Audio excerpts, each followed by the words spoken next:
అందరికీ నమస్కారం. ముందుగా ఈరోజు ఆంజనేయ స్వామికి నమస్కరిస్తూ నేటి పంచాంగం శ్రీ విశ్వవసునామ సంవత్సరం శ్రావణ మాసం వర్ష ఋతువు దక్షిణాయనం మంగళవారం 19వ తారీఖు ఆగస్టు 2025 తిథి బహుళ ఏకాదశి సాయంత్రం 4:10 వరకు తదుపరి ద్వాదశి నక్షత్రం ఆరుద్ర రాత్రి 2:54 వరకు తదుపరి పునర్వసు యోగం వజ్రం రాత్రి 9:40 వరకు తదుపరి సిద్ధి కరణం భవ ఉదయం 7:03 వరకు తదుపరి తైతుల శుభ సమయములు ఆరుద్ర శివపూజలకు మంచిది. దుర్ముహూర్తం ఉదయం 8:24 నుండి 9:12 వరకు తిరిగి రాత్రి 10:48 నుండి 11:36 వరకు.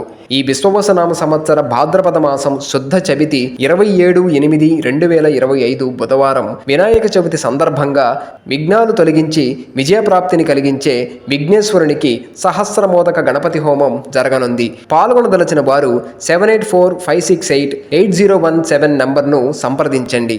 నిన్నటి ప్రశ్నకు సమాధానం అశ్వత్థామ ఎవరి గర్భంపై బ్రహ్మాస్త్ర ప్రయోగించాడు? సమాధానం ఉత్తర. ఈరోజు ప్రశ్న ఉత్తర గర్భం మీదకి బ్రహ్మాస్త్రం వెళ్లకుండా నిలువరించినది ఎవరు? సమాధానం కామెంట్స్లో తెలపండి. నేటి రాశి ఫలాలు ముందుగా మేషం పాత రుణాల నుండి విముక్తి లభిస్తుంది. వృషభం నిరుద్యోగులకు లభించిన అవకాశాలు సద్వినియోగం చేసుకోవాలి. మిథునం రుణ ఒత్తిడి అధికమై మానసిక శిరోబాధలు కలుగుతాయి. కర్కాటకం మిత్రులకు మీ అభిప్రాయాలు నచ్చవు. సింహం సమాజంలో కీర్తి ప్రతిష్టలు పెరుగుతాయి. కన్య ఆకస్మిక ధన ప్రాప్తి కలుగుతుంది.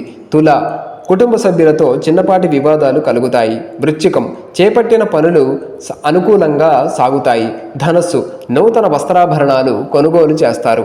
మకరం అనవసర వస్తువులపై ధన వ్యయం చేస్తారు.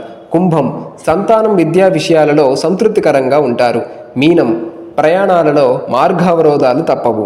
ఈరోజు పుట్టినరోజు జరుపుకునే వారికి హృదయపూర్వక శుభాకాంక్షలు తెలియజేస్తూ వారికి శాస్త్రోక్తంగా వేద పండితుల మంత్రోచ్చారణతో వేదాశీర్వచనం అందించబడును.